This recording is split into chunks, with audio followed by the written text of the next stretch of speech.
check that database before they actually issued the summons. It's just trying to make us all much more user-friendly. That's all we're doing. Have a motion.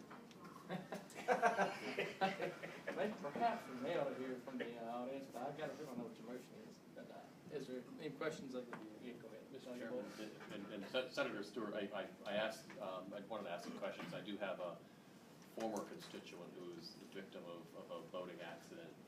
It was pretty brutal, and so I'm more than sensitive to her concerns and others who have suffered injury. And I like the idea because I understand exactly what you're saying. I guess my concern gets down to the access to the database issue, and so can you tell me a little bit more about how that process works? Because I guess I don't want anybody slipping through the cracks because you're out there, they say, yeah, I have it, you know, but you need to check online, and the police officer or the officer says, all right, well, I got to go someplace with better cell service, and then they find out that indeed the person didn't have anything in the database, and so does that let them off? What I would anticipate, having been a Commonwealth's attorney, what I would have authorized one of my officers to do in that instance was to take the person's information down and the affirmative statement that they've taken the course, okay, and I would check their license or whatever, so that I know that I had good information. When I had the opportunity to check the database, whatever period that was, if that person had not been honest with me, then I'll write the summons then. And you've got their identifiable information. Mechanically speaking, I don't know how you do. DGIF tells me that they already have a database. They can incorporate these. We have set this out until July 2018 to give more time to let everybody be a part of it. But I'd have to defer to DGIF as to how mechanically you share the database and such. Tom, can you come up? Yeah. Mr. Chairman, Tom Guest, DGIF. We don't have a position on this bill, but we've actually maintained a database probably back since the early 2000s. In our voting regulation, it requires us to maintain a database with the names and dates of birth of everybody. So we've been doing that, and we take the data from the online vendors as well, and then if people come in from other states, we input that information when they contact us and say, hey, do I need a Virginia card? And then also the database is a web-based platform. It's not an internal system, so for an officer with a smartphone, it's really just a login into a third-party database, and they would be able to pull up the data and look at it that way, or by calling dispatch. So it's something we do routinely.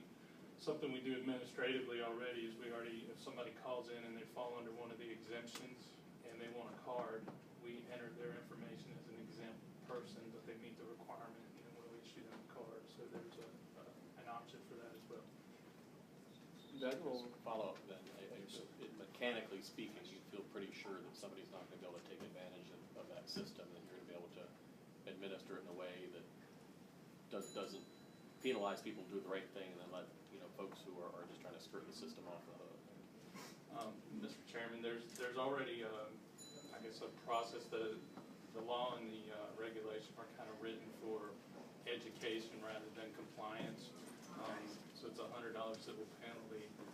Last year there were 264 citations issued out of 250,000 registered boats, give or take, with probably, I don't know how many, 1-point-something million people boating on the water. So, and the compliance rate's been really high. We've had, since 2009, about 260,000 people have actually taken the course, and we're seeing accidents trend down.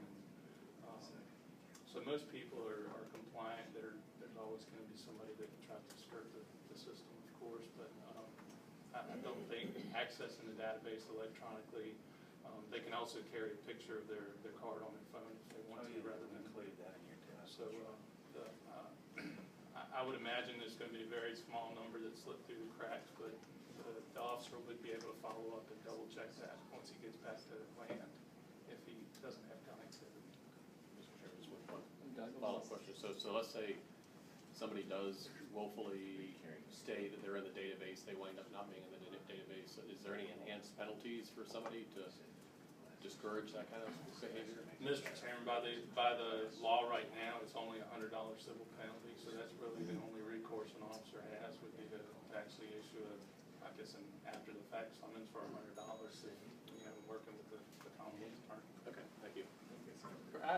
Along the same lines, so if someone says, yeah, I've got it, and they don't, there's no additional fine that you can give them for falsifying information or anything like that? Not by the current code section, no, sir. Get my own bill right here. Delegate Ferris, you have a question? Mr. Chairman, I've got a couple of questions after that point was made. Is it not another crime to give false information to a police officer? Somebody answer that question. Giving a false report? Sir? Giving a false report? Right. Exactly. Mr. Chairman. Well, lying to a police officer. But this, It would be, do you have the card? Yes, and you're lying about it. but you don't, I gotta think. So,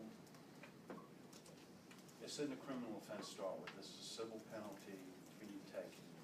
If he's doing an investigation on some other matter, and he asks you questions about some other matter, and you lie, and you do something, you could be charged with giving a false report. If it's questions about yourself, you don't have to do anything because you have privilege against self-incrimination under the Constitution. So, no, in this particular instance, no, and there's not another crime. Mr. Chairman, another question. Delegate Ferris. Two more questions. So, his department likes this bill. Mr. Chairman, there's some things that it's going to take a little bit of work to put into place, but it shouldn't be an issue with the new database and the system we're using since we're no longer on our in-house system.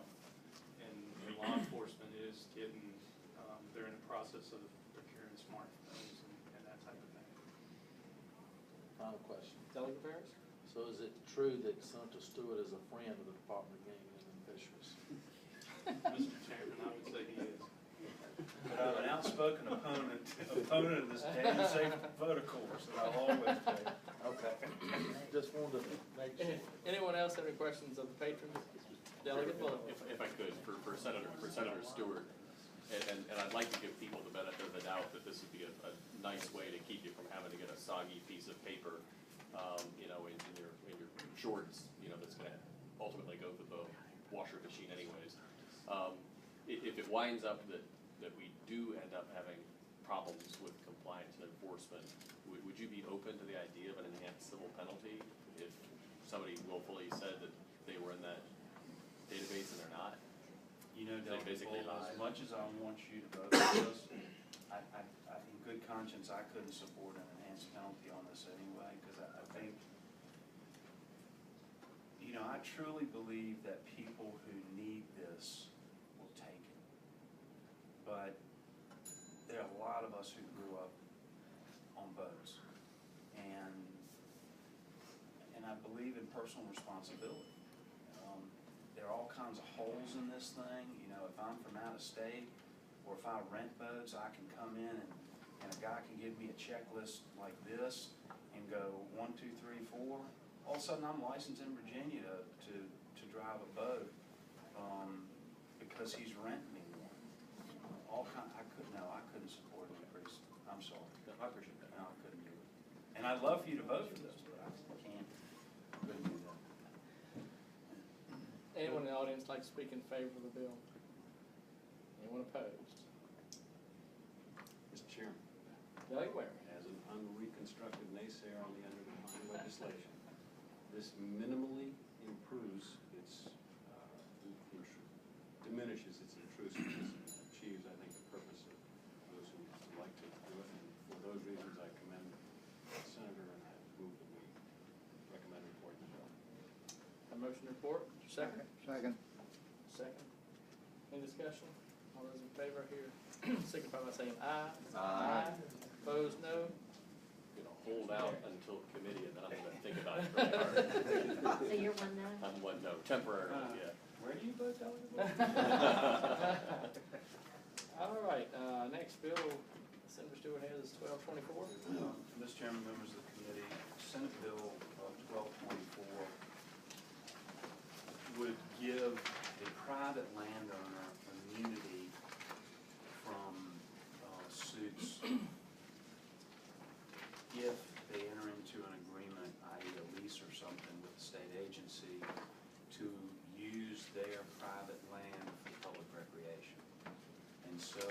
typically,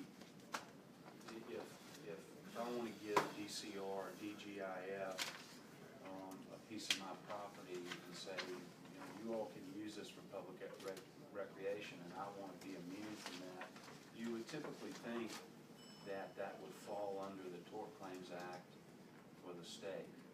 And I think that's what they thought the law was. Unfortunately, there was a situation where an organization leased, and I don't know if there was any money involved or not, but let a state agency use a piece of land for public recreation, and someone drowned. Through no fault of anyone's, it was just a tragic accident, and a creative trial lawyer was able to get around the Tort Claims Act and go after the principal. And I don't know what the numbers are, but it was a real judgment. So what this does is it gives immunity to the private landowner and would keep that suit under the boundaries of the Tort Claims Act, which is where I think we all thought the law was to start with. Mr. Chairman. Yeah, Doug, The description of the bill says we're nonprofit. Does that change the center, or does it include nonprofits also? It includes nonprofits and other state agencies. This particular issue was with DGIF, wasn't it? Yeah, this particular instance was with agency, landowner had leased land to DGIF or let them use it. But a nonprofit would also be a good example. We don't want people to get sued for letting the public use their property. I think on line 65, not-for-profits are already included in your, is that correct? In this bill? No, that just current language. I'm not sure why they summarized it as such, but current, am I correct in that? Mr. Chairman, Clyde Chrisman, Director of Public Conservation and Recreation, and I'd like to thank Senator Stewart for bringing this legislation forward, and we do support it, and also the Department of Game and Inland Fisheries does support it. Mr. Chairman, you're correct. The current law says that if someone enters into an agreement like this for hunting, fishing, boating access with us, the Department of Forestry, that we shall indemnify them. And so we thought that by indemnifying them, that they would be held harmless, and that any suit would come under the Tort Claims Act, as Senator Stewart correctly described. There was a case where a creative lawyer ended up bringing a case saying that this particular case, that it was, the current law says a person, so if you notice the bill changes that to a landowner, because as you know, landowner might be an LLC, could be a company, so clarifies that issue. And then goes on to say that we shall indemnify them and that they are immune. And then if you look down further on line 74, by striking that, this particular incident, as Senator Stewart represented, occurred on a pier, and the person fell off the pier. The creative lawyer said, well, the code says only a land or railroad. So by striking that, what we're saying is any action brought against an agency of the Commonwealth would have to be under the Virginia Tort Claims Act. Doug Miller. Thank you, Mr. Chairman. Mr. Chairman, I like the bill, and I'll vote for it. I just want to throw out there, looking at this subcommittee, I think Delegate Sullivan may be the only attorney on this subcommittee. Is that a good thing or a bad thing? Well, it's most certainly a bad thing. That's not a silly question. But you brought that up. That wasn't the point I was trying to make. And this is an attorney's bill. Yeah, I'm well aware of that. I'm just curious, should this not go to the courts committee? And I like the bill, and I'll vote for this in a heartbeat. It I came think it's through our great. agriculture committee. Just throwing out there to staff, is this something that maybe Delegate Habib's civil subcommittee should take a look at when we're talking about tort claims? Look at the senator. Oh. I do have a legal type of This question, is an Mr. Chairman. agricultural. I don't think we can refer anyway. Not without permission from the speaker, but if he was asked, he might give it. Not that This important is to our me. last something we can take to school. Yeah, not that important to me. Like I say, I like the bill. I'll vote for it in a heartbeat. I'll make a motion on it now. I just, Mr. Chairman, I did have one Things like sort of this legal don't type take question. Doug Sullivan. Senator, I was wondering if the bill cuts a little too broadly with full immunity. I mean, would it make sense to carve out, hard as it is to believe someone might do something purposefully or maybe even recklessly, which we wouldn't want them to be immune from a cause of action. If this is full-fledged immunity, you can purposefully hurt someone on your property and you are immune. Well,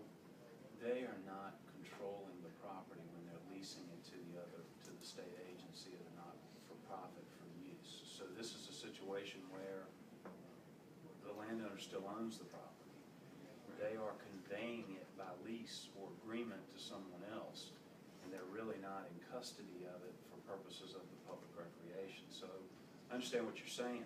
It still comes within the purview of the Tort Claims Act, and I don't know that you get it for Purposeful acts. Yeah, purposeful acts anyway, but I'm not sure that we'd have that situation. Mr. Chairman, if I could just add to that, and I am not a lawyer. I was looking for my lawyer who wrote the bill who was supposed to be here. What I can tell you is that under the Virginia Tort Claim Act, if there was an issue of gross negligence that led to the injury, that is one of the circumstances under the Virginia Tort Claim. Basically, if we failed to do a duty to provide a safe environment for that, for the person recreating on that private property, then a claim could be brought under the Virginia Tort Claim Act against the state agency, if it was gross negligence. I have a question, it doesn't involve the state agency, but with the language in it now, if Delegate Ferris was going to let wounded warriors come to his property, and they signed an agreement releasing him or whatever, they just had an agreement, I guess, and they were hunting and someone got shot. Current law would state that he'd be immune, is that correct? I believe there's several immunity provisions under current law when a landowner allows people to use their property for certain things. I can't recite what they all are, but there are a number of provisions that grant immunity. The trial lawyers have worked really hard to not give many of them, I'll tell you that, but there are a few. Hiking and I think hunting is one of them. Fishing. Tree stand broke or Yeah, something. right. Delegate, where? I have one question, I don't know if it's for our councils or Clyde. On the question of immunity, the Commonwealth and its subsidiaries have sovereign immunity? Is that the right term, or? You want to answer that? Yes, sir. Does this circumstance, does the landowner in effect become a partaker in that sovereign immunity, or is this a different class of immunity? Mr. Chairman, I would say that to the extent the Commonwealth is protected or exposed to liability under the Tort Claims Act, the landowner would enjoy similar protections or liability. And I get the sense that was the understanding of the original language currently in the code. And if you look on line 70, current language, your landowner is going to be indemnified and held harmless from all liability.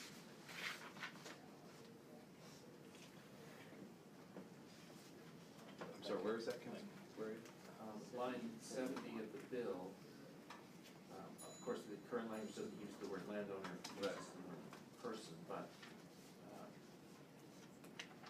landowners who allow the state to use their land and invite the public to come and do recreation there are already to be indemnified and held harmless for liability.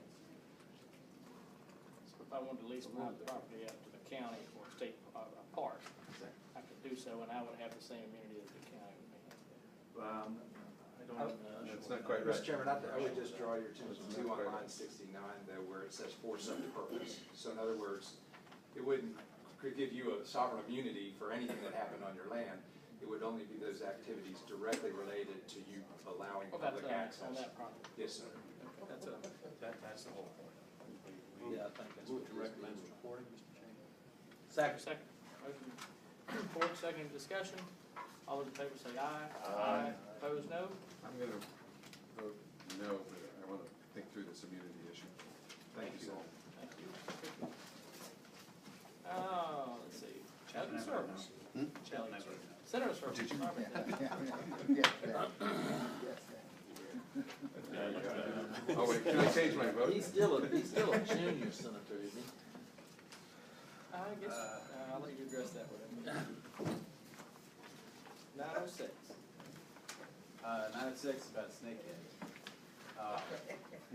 Delicious, by the way. So, They're really good. yeah, Doug Bowles been snakehead shocking with me and DJF.